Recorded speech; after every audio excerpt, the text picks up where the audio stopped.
right, we are here with Stacy. We are day 3 after facial rejuvenation surgery. Remember what all this entailed? Deep plain face neck, laser, lower bleph, chin implant. Was there anything else? Lip lift. Lip lift. Then we did some special nuances to the upper lids as well with a temporal lift. You know, it's all the little pieces. Yes. They come together beautifully. How are you feeling? I feel great. Really? I mean, for day 3, I feel really good. I've no pain medication other than Tylenol from the very beginning. So, I mean, I feel comfortable. Okay. So we did surgery Monday. Today's Thursday. You had a friend take you home. What was that evening like? Monday evening, I did have the throbbing headache, I think from the temporal brow lift, which I was expecting. So Tylenol again, and then it just dulled from there. It wasn't like the throbbing heartbeat. Okay. So narcotic pain meds the first day? No, 0. 0 at the whole time. No narcotics. No narcotics. Good. And any nausea or weirdness? Nope. Okay. And then, so that was Monday evening. Tuesday, you came in here in the morning. Mm-hmm. And then how was that day for you? The day was good. I slept really good Tuesday night. Last night, I woke up with a little, like, wanting to Scratch? So I just fanned myself instead. So I didn't sleep as well last night, but Tuesday night I slept really well. Okay.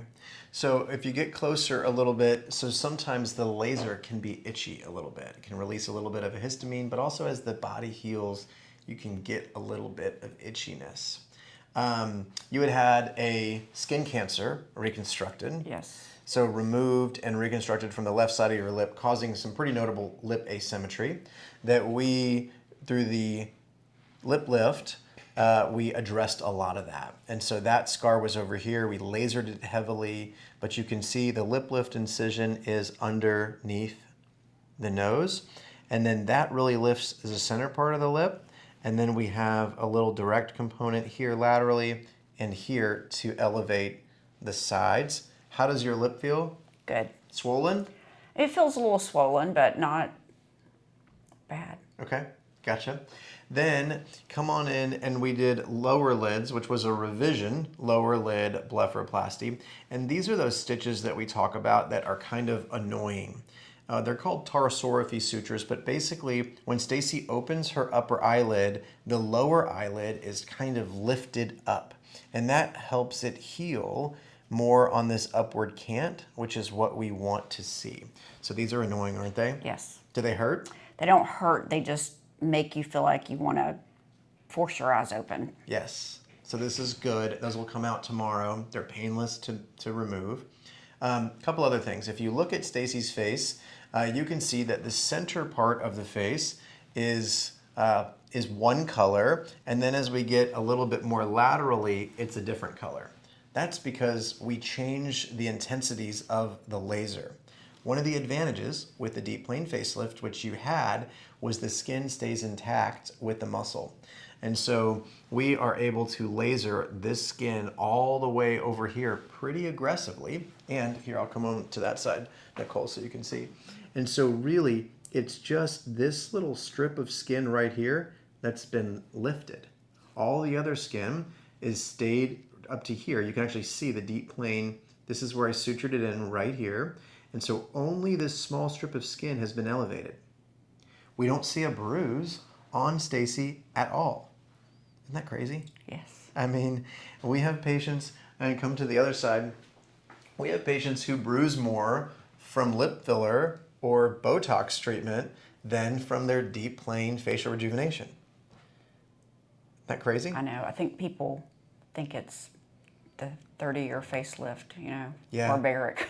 Yeah, it's totally so easy. So things feel tight, don't they? Yes, I like it. Yeah. So there's a small incision under here. We put a very small chin implant in, and it wasn't because Stacy's chin was so tiny. In fact, I don't think this was ever anything that you mentioned was you were you were aware of. But a couple things we're able to accomplish with a chin implant. Number one, it balances the chin and the natural anatomy that isn't so adjustable. The other thing it does is it helps the neck stay this way. When people have a small or a little bit of a cuter chin, the neck muscles age faster. So this being here, this little chin implant, will help our neck stay better longer.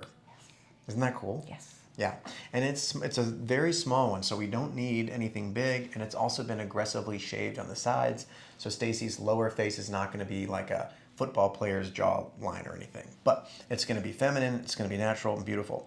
If you look under here, the way we're able to get such contour under here, this is deep, deep neck work. And so this included some fat, although Stacy is super thin and fit, but there's just a little natural fat under there. There was some deep muscle, and also the submandibular glands had fallen into this anterior area, and so we trimmed those on both sides. So we don't remove the whole thing, but we'll trim it. This is the drain, and so it's coming out in the hairline. There's just one. It's super tiny. So this thing is about 2 or 3 millimeters in diameter. It's the smallest one they make, and it helps evacuate any of the fluid. It's hidden somewhere under here. So this is what it looks like, okay? And so it just sucks a little bit of fluid under there. Now, if this wasn't here, but we did all the things that we did, then this would be being soaked into the skin and ultimately kind of stain the skin, resulting in a little bit prolonged recovery. This also is a compression dressing on the inside. And so it is very, very simple and easy and doesn't hurt when it's removed. So all in all, is this what you expected? Is it worse? Is it better? I think it's because I followed you so closely for so long. So I think it's what I expected. You know, day one's never pleasant, but Sure. that's behind me. Sure, it's all behind you. The last thing I want to note is on all of our deep plane lifts, although everybody's I change a little bit, we do a temporal lift. And so the temporal lift, Nicole, if you want to look on this side, our incision is up here in the hair. It's about, 2 centimeters long. And our vertical aspect of our facelift ends here. This is important because as we're lifting the face vertically, we end up with a lot of bunching, redundant skin in this area. So without a temporal lift, our options are to extend this incision, which typically it must be in the hairline and can be visible all the way. In some of my patients, we're getting them up to here, or we don't lift it as well, which nobody wants. And so this hidden incision up here was able to lift all of this tissue in between my fingers, and then we're able to keep this incision in our facelift very, very short. Okay, so I think that's all we can cover right now. Is there anything else that you think is important? No, I think, I trusted you 100%. And last night's Instagram Live, I thought I trusted you early, 2018, when you rebuilt my nose. That's right. That's right. So, been along for the ride. You have, yeah. So it's pretty cool. It's a 6-year. We reconstructed your nose in 6 years ago, and so now we've done everything I know how to do now. Yeah. That's it. Yeah.